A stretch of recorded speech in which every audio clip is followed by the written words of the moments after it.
know when I first started, we are at. So maybe we cue out of that previously with our overhead squat assembly. So we're looking to see at the feet, knee.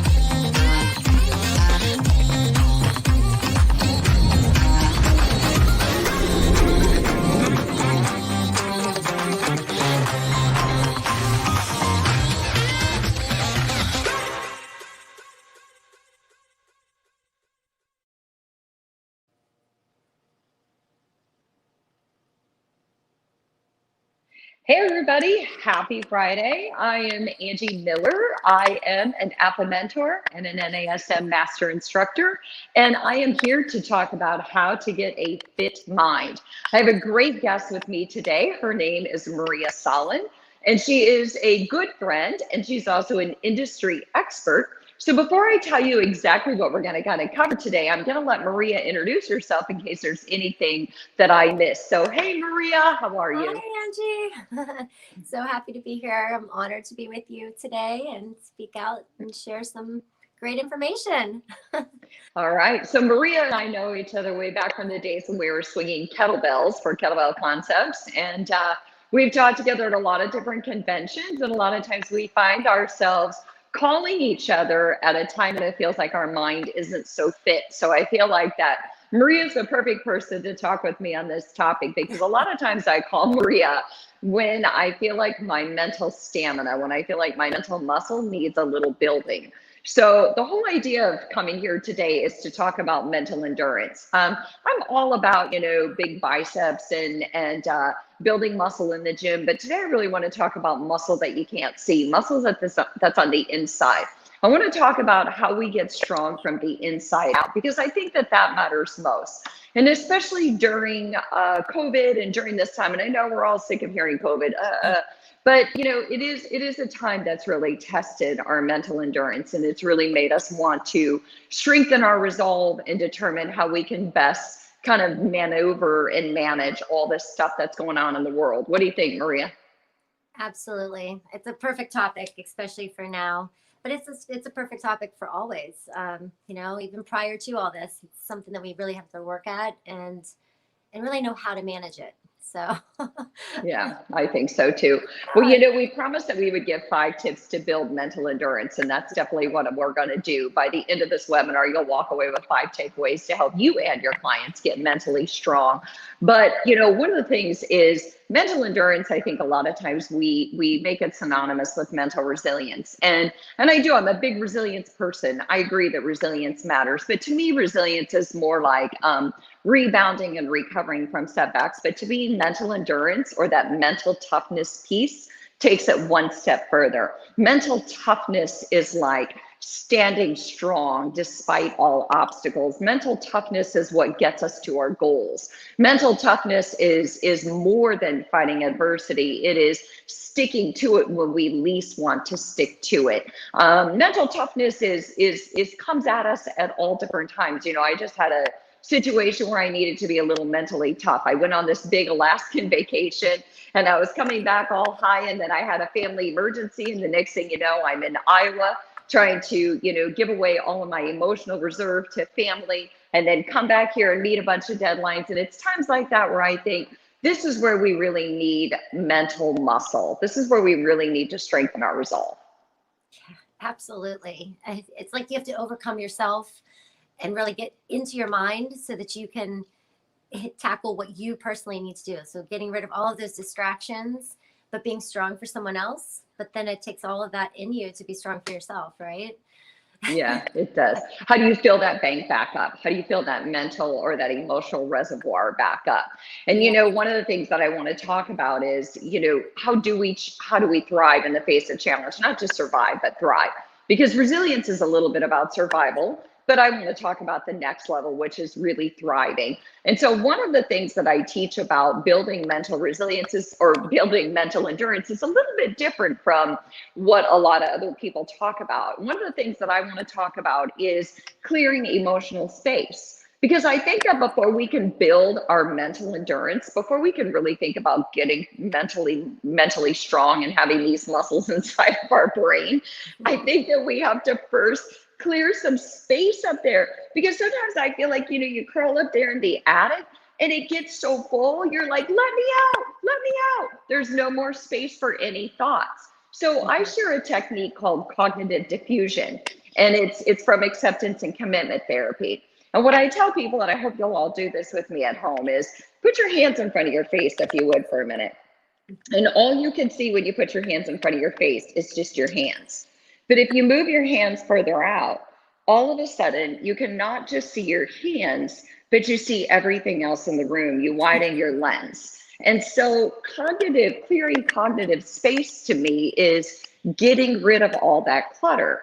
So in cognitive fusion, the reason why I use the hand analogy is, in clearing the space, what we're doing is we're putting distance between our thoughts and, separating our thoughts from what's going on. Okay. It's like putting space between us and our thoughts. I couldn't quite get that out. So a lot of times it's something like, putting your thoughts at a distance and being able to reframe them, being able to say, you know what, I know I'm thinking these thoughts, but it doesn't mean they're the truth. We don't always, all of our thoughts are not the gospel. They're not the absolute truth. We think a lot of thoughts that actually need to be reconsidered. And somebody needs to call us out and say, do you really think that that's a thought that's working in your favor? So cognitive diffusion does that. It separates us from our thoughts. So it might be like, I'm anxious, or I have a lot of anxiety. And when I cognitively diffuse it and I separate myself from it, I might say something like, I can tell I'm feeling anxious, or I am noticing that I'm anxious. And it's a very slight innuendo, it's a very slight differentiation, but it means that I'm not name calling on myself. I'm just noticing that I'm feeling or thinking these things, but it doesn't mean I am those things. And that's a lot of times how I clear space. I get out of my attic and I say, I know that I'm feeling anxious right now, but I'm not anxious. Like, I'm not only anxiety, I'm a lot more than that. So that was a lot, but what do you think, Maria? I couldn't agree with you more. I mean, I think it's one thing to acknowledge how or what you're feeling at the moment. And that's okay to feel that, because I think we all feel a certain way at a certain time. But to acknowledge it and then to put it into its compartment and step away from that and just realize, okay, like, yeah, maybe I feel anxious, or maybe I'm sad or mad or, frustrated. But to be able to understand that, and then to put yourself into what you want to do. Okay, let it go. Like, feel it and then let it go. Move on to what you really need to do and what really matters most. So I couldn't agree more. And it's interesting, because I think a lot of times those feelings can come in for a moment and then you're like, what am I doing? Okay, like, I don't need to feel that. Like, I understand this. And then you let it go, but then it comes back. So you have to constantly be in tune with your emotions, your feelings, and just recognize it, feel it, and then just take a breath, maybe walk away, and then just get yourself back together. Right? I love that. I think you described that perfectly. And I think you're right. Some of it is compartmentalizing, but a lot of it is sitting with it and acknowledging it. Right. Acknowledging that, yes, it's true. Sometimes I notice that I do feel anxious, but I'm not entirely that emotion. I'm a lot of emotions. Mm-hmm. And sometimes it helps to compartmentalize it, to remember that there is more space up there in that attic. And again, before I can build some muscle up there, I have to clear some space to make room for that. I have to get rid of all of those negative thoughts that are getting in my way. And that's the whole diffusion thing, getting a longer lens and looking at my thoughts from a more objective point of view, as if I'm my friend Maria talking to me, being more objective and saying, hey, you know what, you've got this. I know you're feeling anxious, but it's not the only thing that you are right now. Right. And sometimes we can't see what others can see, right? You're like, but it's an understanding of like, okay, I get this. I understand what that feels like, but take it away, because it's not what really matters. So to, put it off and be able to refocus again and get back into it, it's almost like a cleansing.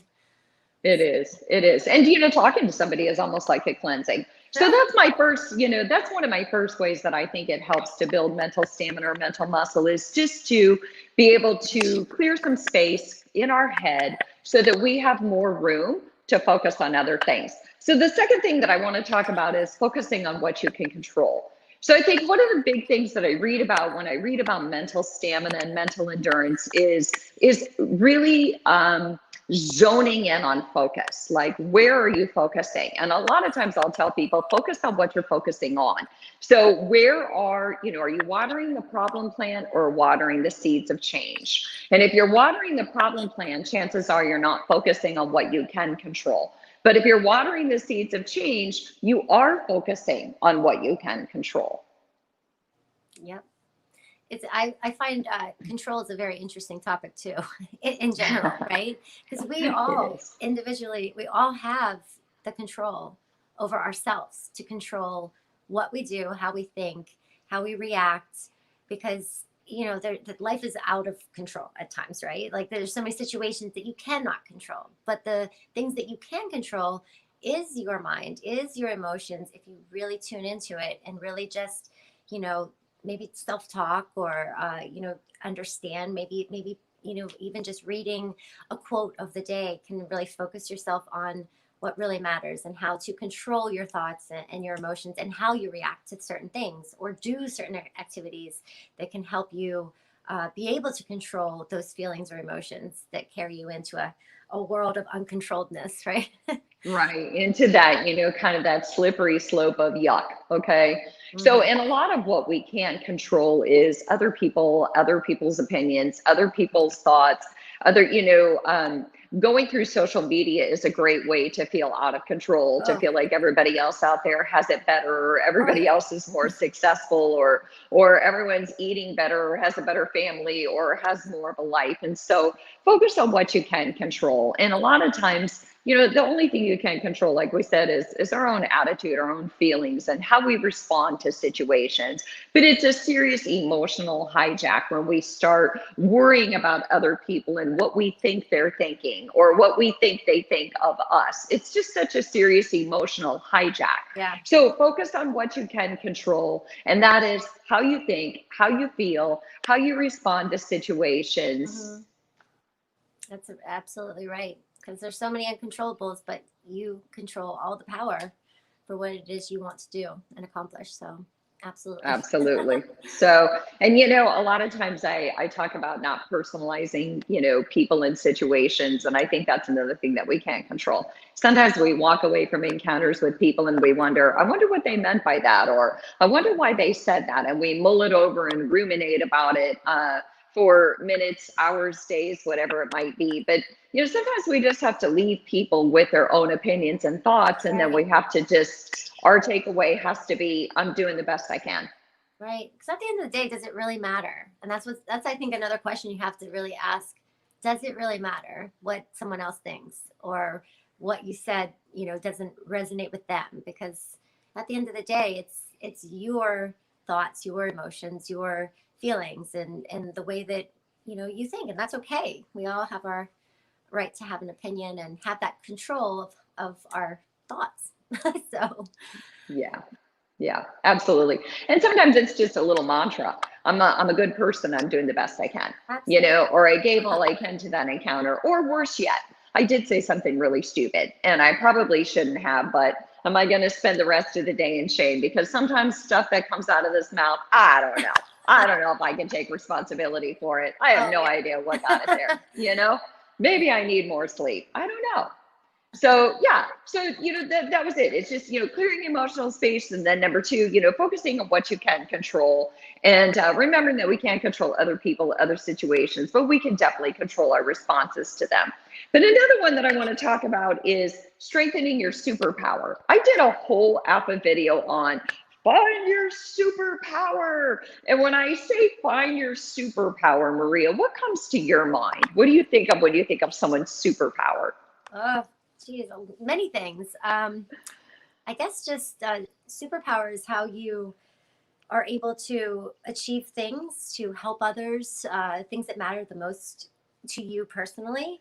And that can be an empowerment to how you portray yourself into the world of what it is you do best, right? So for me, I love being able to help people and strengthen them with their bodies to accomplish their goals, to help them know that they can.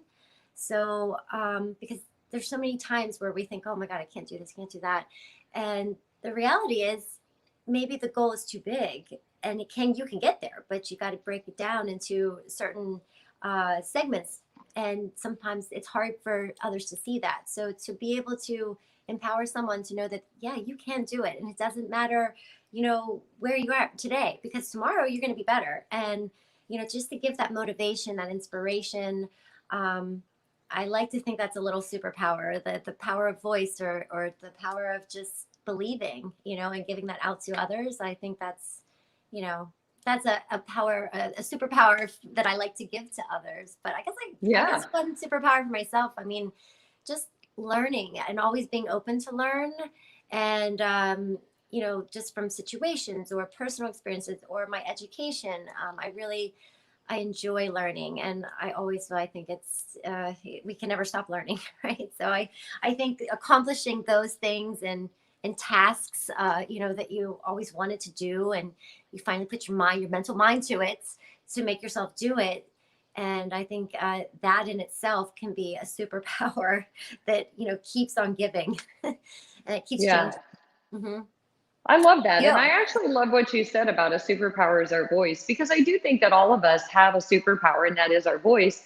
And it depends on how constructively or destructively we want to use it. So I actually love that. Like, thank you for saying that, because I think that for all of us, our voice is our superpower. So are we going to use it in a constructive or destructive way? And I think for most of us in the fitness industry, we have found that our voice is our superpower. We really want to use our voice to make a difference for other people. We want to use our voice to motivate, to inspire, to lead, to guide, to do all those things that group fitness instructors do best. That's the power of voice. But you also mentioned the power of learning. And for a lot of us, that is our superpower. We're in a constant state of discomfort. And actually, I'm getting my head on myself, because that may or may not be another way that I think we build mental muscle. But being in a constant state of discomfort means that I'm always learning. I'm always growing. I'm always in this place of feeling like almost like the imposter syndrome of, what if they figure out I don't know enough? Because I'm always learning. So I'm always at sort of the bottom of the learning curve, if that makes sense. Mm-hmm. Right? I start here, and then I learn as much as I can. And then I want to learn about something different. And then I learn as much as I can there, because learning is just such a quest. It is. It is. So when I think about superpower, I love yours about the voice and the learning. When I think about superpower, I think about, what have you accomplished up to this point in your life? And what were the qualities and skills and traits that helped you to accomplish those things? Those are your superpowers. So for all of you out there who are listening, I want you to sit with that for a minute. What have you accomplished up to this point in your life? What are you most proud of? If you were to sit down and you were to write your eulogy, is that really morbid? What would you want? What would you want people to remember you for? What are the things that you've accomplished that have made the most impact? And that's your superpower, because if you peel away what you did, it's not the doing, it's the qualities and characteristics that gave you the tools to do the doing. And that's your superpower. What do you think? I love it. I love that superness in the power. Yeah, it's true. For sure. I'll tell you one little thing that it's so interesting. For years, from 12 years old, I should say, even too. That's when I started teaching group fitness. Isn't that hilarious? 12 years old. I was teaching my high school. No way. Team. Yeah. The coach gave me the ability to teach 2 songs to my high school conditioning, like for their conditioning. Yeah. So I started out teaching 2 songs. I think it's hilarious now, but then I grew, I got my AFAA certification, and then I, moved on, went to college for all that. But for years, I was strengthening athletes, hockey players, basketball players, all these different team sports, and, older senior adults with chronic conditions, as well as, just the average mom. Oh, I gained all this weight and I want to lose it from the baby, and, just normal people, right? So there's so many different realms of people that I have worked with for years. And then in my mind, of my heart, I'm like, I was always working out myself, but there was always those things. I'm like, oh, one day I'm going to accomplish this for me. I'm going to learn how to do aerial arts. And, I was always in there for for this segmented period of I would start and then I'd stop and I started, because I didn't have any time. I was putting it all into so many people and their goals and what they wanted and striving for it. And I was exhausted. I had no more time. Right. but it was in my heart, it was in my head. I'm like, I'm going to do this. But it was like the one day.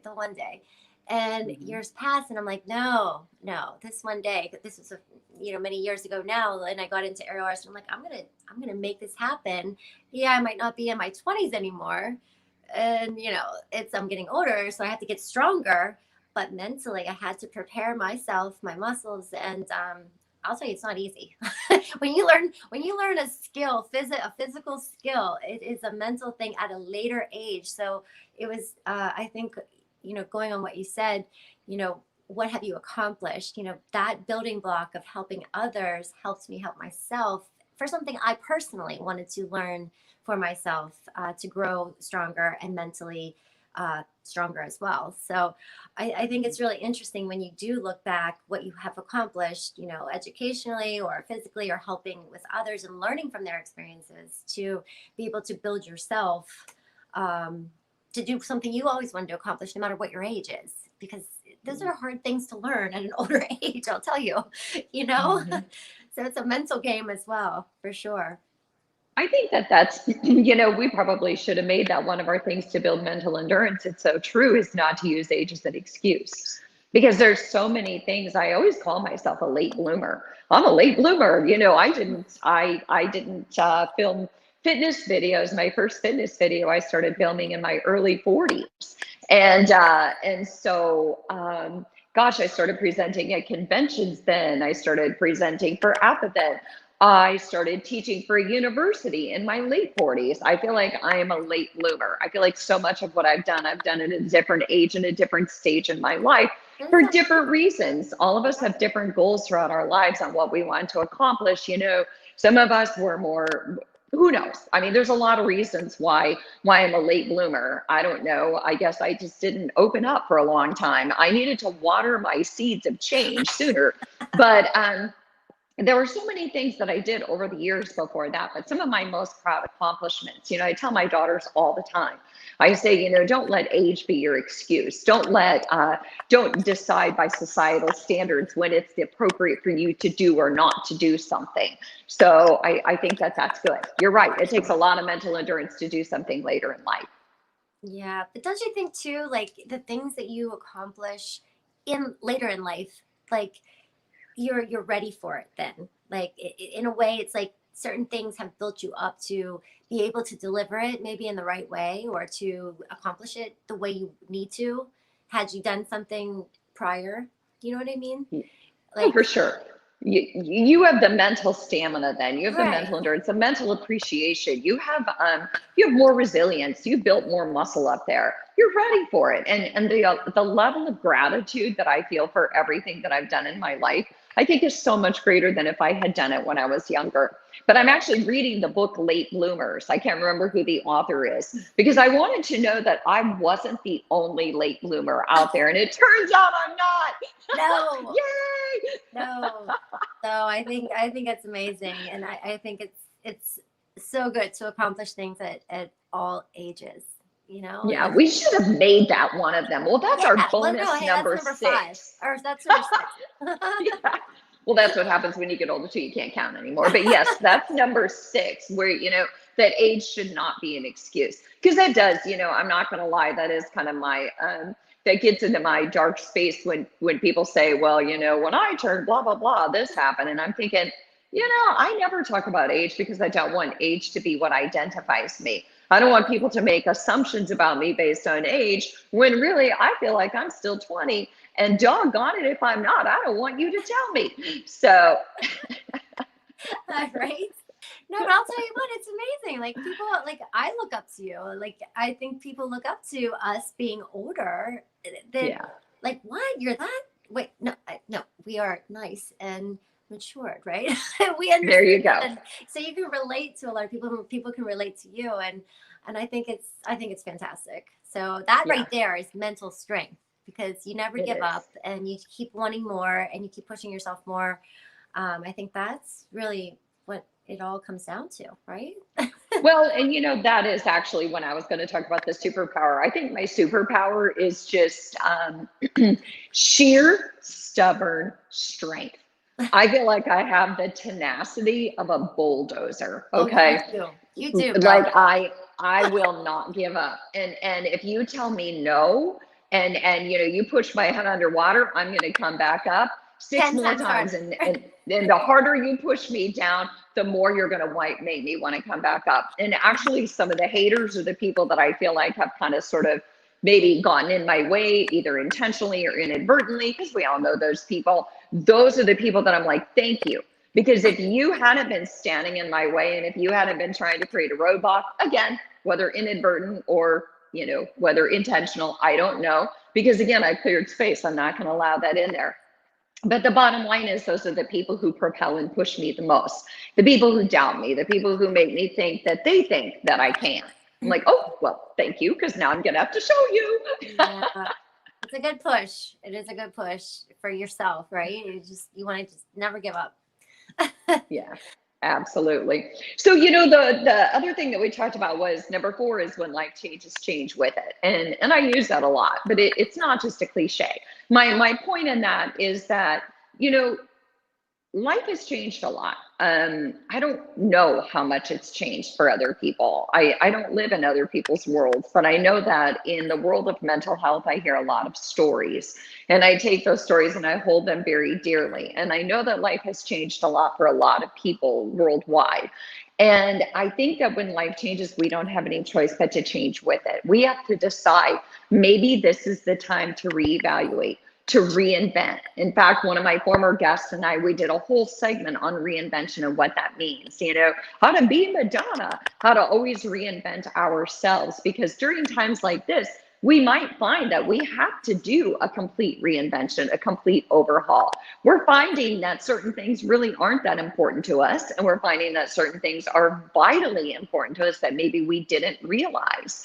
So rigidity is not our friend. Flexibility is. During times like this, we have to bend like Gumby, which is really hard, because even though I'm a yogi, I'm super tight. So there you go. But we have to learn to bend like Gumby. When life changes, change with it. What do you think? I couldn't agree more. I mean, absolutely. I think going back to our last point, and not to bring COVID into this at all, but it was a huge change for, everyone, but a push too. It made us, or at least me, myself, it pushed me into something I've been striving to achieve for myself for years. Just the reinventing of certain things, or doing things differently, or like, oh, the things I pushed off and didn't want to do because I'm like, oh, I'll just do them tomorrow. Like, or, oh yeah, I'd like to edit another video. When they take hours, they take so many hours just to edit a 2-minute or 30-second video, because I, try to get some good videos. But to learn so much in a short amount of time, and to get a plan of something that I have been trying to accomplish for 6 years, and I put it into a quick, like, all right, this is it. A flame was lit, and it was like I had all these things going on, and I'm like, it's time. Reinvention, let's go. And so I went to work on the reinventing of, is it like this huge reinvention? No, I'm still me, and I'm going to be me. But I needed a facelift on my website. And that was something I put off for years, like 6 years. I just did not want to do it because it's hard. And when we want to do things that, really matter most, you tend not to do them because it's just, there's things that stand in your way. And the biggest obstacle was myself. So I had to overcome that, and to just light the flame. And I didn't just light one flame. I was lighting like multiple ones. And I don't know about you. Actually, I do know you. Like when there's multiple flames in the fire, you're kind of like, oh, I don't know which one to do first, because it's the distraction. But then weeding out through the distractions and taking on all the things, multitasking, but then calming it down and really being able to focus and hone in on the one project, on the one aspect of the project, even though the project had 50 million parts and things you have to write and things you have to go over, right? So all these moving parts had so many different flames, and I had that reinvention at the end of the goal. So all the things underneath of it kind of just, it lit that flame. It was like, okay, you're stuck in the house. What are you going to do now? Like, so I I just to share that little story that, there's those things where you might be stuck, right? And you don't want to do things because they're hard. They're things that you have to really muster through mentally to get yourself to a place where you can actually sit and focus, weed out all the other stuff, and get yourself to work to do something that you really want to achieve. And that to me was to have a better website, to have better branding, to just get out there more to the population of fitness and inspire people and just help them and give them some things they can do at home, or just to let people know, like, hey, I'm here. I can help you if you want my help, if I can inspire you or motivate you in any way, like, just there's something there, because otherwise it's just there and there's not much there. That makes sense. Well, and you know what I mean? So I do know what you mean, and I think that that's true. And I hope no one hates me for saying this, but COVID for me has brought along a lot of very positive changes. One of the things that COVID did was, again, sort of it kicked my butt, like it kicked a lot of people's butt. But it really made me realize how much of what I'm doing, what I needed to kick to the curb and what I needed to keep, and where I'm missing, like what's missing in here that I let slide. Because sometimes, we've moved a lot of times, and every time we move, I have to reinvent. And to me, that's also what has built my mental muscle, is constantly reinventing, starting over, moving. And so what COVID did was, it was almost like another move. It made me realize there's some stuff that's superfluous in my life that I need to kick to the curb, because I've got too many irons in the fire, too many flames that I've lit. And I need to blow out some of those flames and focus on some of the bigger ones. So I'm still a work in progress, but I am definitely working on that. I figure by the end of COVID, I'm going to have all my candles just the way I want them. I love it. And then, but you know what? I know you're going to light some more. And that's the thing. There's always going to be candles that are lit, right? It's prettier to be bright and beautiful and glowing, right? So you want to have flames in the fire, but under control. Like, so when those go out, replace them, get some new goals. Yeah, for sure. We want some bigger candles and then some little superfluous candles along the sides there that we could make bigger if we want them to be. But yeah, absolutely. It's been one of the things that I've been working on too, is branding. How do I want to move my own brand forward? And in fact, when COVID hit was when I went to AFAA and I said, hey, Greg, the guy who's producing this right now, who I love dearly. Hey, Greg, what do you think about like a weekly webinar / podcast live event for AFAA to talk to instructors out there and stay connected, because we're all hurting a little bit. We're not doing what we're used to doing and what we grew up loving and making that impact. So maybe we can connect together in our global group fitness community by joining on these live events. And so COVID inspired that. So COVID's brought along a lot of positive change for me. So when life changes, change with it. I think that that's the way that we get mentally strong. Really, really reevaluate and look at life through a wider lens. And really decide what's working, what's not working. And because we let go of some goals and we kick them to the curb, it doesn't mean we failed. It just means that we need to modify along the way and be flexible in what we think that it is that we wanted to accomplish. Sure. Just that little tweak, just to do something different, it just makes a huge difference, right? It's like when you explain something to someone and you keep explaining it the same way, they're still not getting it. You have to maybe just tweak a word or say it a different way or show it in a way that people understand, right? So it's the same way, the same, I guess, example. If something's not working, change with it, change the way you do it, and maybe just tweak something, and maybe it'll make a world of a difference. Yeah. And you know what? That actually leads me to the last number 5. Because sometimes things don't work. And I think that, that's where it's okay to get uncomfortable. And that's number 5. Let your guard down and get uncomfortable. Test your own self-imposed limits. For a lot of us, we have these self-imposed limits. Well, I'm a group fitness instructor. This is what I do. But what if what I do can be massaged slightly? What if what I could do could be could be done from my home? Or what if what I could do could be done in a different way? What if I could reach a different audience? So don't be afraid to get uncomfortable. Go back to that education thing. Is there a certification that you've always wanted to take, but you couldn't afford to fly to Alaska to take the certification, but now you can take it virtually? So now's the perfect time to get out of our comfort zone and to surpass those self-imposed limits, because now more than ever, education and training is offered online, and there's so many things that we can do, that we can get virtually, that we don't have to leave our home. We don't even have to get out of our underwear. That's scary. Just I know. Oh no, that's awesome though. It really is, because there's so many opportunities, to learn. But it's hard whenever you feel uncomfortable. But at the same point, it's a good push to make your mind take over and realize that, you know what, being uncomfortable is a comfort in itself. So I think if you really push yourself past those barriers and have the strength to do that, it could just change you as a person, mentally and physically. I mean, there's so many times, I don't know about you, but there's so many times, you're just not comfortable. Like, there's things you don't want to do, but you're like, you're stuck. You agree to something, or you agree to yourself, and you're like, I have to do it. I have to do it. Yeah. I can't tell you how many times I've done that to myself, and like, no, I'm doing it. And at the end, I'm like, you know what? That was great. It pushed me. It made me do certain things that I didn't really want to do. And it does. Yeah. It mentally strengthens you, and it makes you realize, you can do anything if you put your mind to it. Right. And I read somewhere, and I thought this was really good. It said that we should try to do something hard every day, no matter how small. Try to do something that's hard for you. And what's hard for you is not going to be hard for me, and vice versa.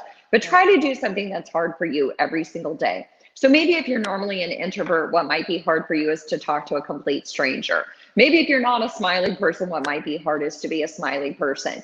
But do something that's hard for you every single day. And it could be something super, super, super simple, right?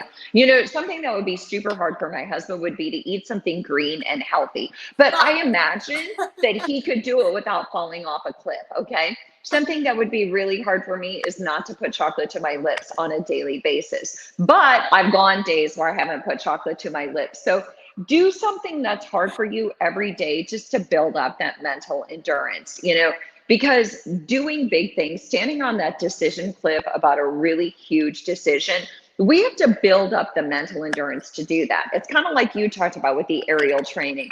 We don't just dive right into these big things. We kind of have to build up to them by doing hard things that are small, on a smaller scale, before we get to the big things that are on a big scale. Right? Absolutely. Yeah. I mean, absolutely. I was actually going to mention that too, because you have to set reasonable goals, like something that is obtainable, but not like you have the big goal, but something that you can reasonably achieve. Like, even I've seen how many of these push-up challenges on social media, like, and it's like, it's not about going down and doing a full out push-up. Like, some people, they can do that, right? And that's a great goal, and it's good. But what about the basic push-up, the modified version? Those are hard. You try doing 100 of those. They're really hard. Good form, right? Even, but like, it's those small little goals that'll help accomplish the big goal. Whether it's 100 push-ups regular, under 60 seconds. I mean, I don't know, whatever it is. But those little goals that are achievable will help make you feel gratified and have that sense of accomplishment that you can achieve more. And it's like, oh, well, I just did that. Okay. I you know what, I can do more. And so you have this mental game in your head that, if you achieve these little set goals, it prepares you for the larger big goal. And I think that's something we really need to set up within our own self, because everybody's goals will be different, but to know that, it's not about the big thing or what you can't do, because that makes you feel crappy. Like, oh, well, I can't do that. And that sets you up for a mental letdown. But if you set yourself up for something that you can do at the level that you can do it, and it will set you up for something that eventually you'll be able to achieve. So it's just taking those small steps. taking those small steps and not setting ourselves up for failure, right? And that's another reason why social media is just poo-poo, right? Because it reminds me of do I want to live long or do I want to live well? Well, personally, I want to live well, not long. And so it's that same thing of, do I want to do 100 push-ups or do I want to do 5 really well? And so to me, it's about quality versus quantity. So yeah, so those are our 5 tips. Number 5, let your guard down and be willing to get uncomfortable. Get out of those self-imposed limits, because we all put these limits up for ourselves. I can do this, I can't do that. But what if you can? And what if just every single day you do something that's hard for you that maybe you wouldn't do before, but it could be just the smallest thing to build confidence and morale. Number 4, when life changes, change with it. Number 3, strengthen your superpower. Number 2, focus on what you can control. And number 1, before you do anything, clear out that clutter, because it gets really busy up there, doesn't it? So, diffuse, step away from those thoughts, and don't believe every single thought that comes to your mind, because guess what? A lot of them just are not accurate.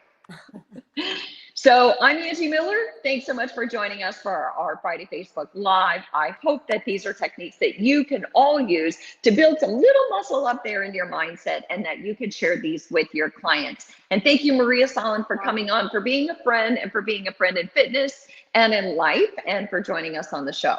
Thank you. Thank you so much. I'm honored.